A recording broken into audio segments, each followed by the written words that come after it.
السلام عليكم ورحمة الله تعالى وبركاته. سوف نشرح اليوم طريقة فتح أو إغلاق الكتابة في غرفة دردشة تطبيق هالويو بأسهل طريقة.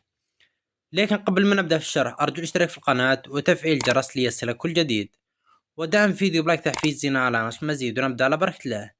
لفتح أو إغلاق الكتابة في غرفة دردشة تطبيق هالويو كما تلاحظون نقوم بالدخول إلى التطبيق الخاص بنا، فتظهر هذه الواجهة الخاصة بالتطبيق.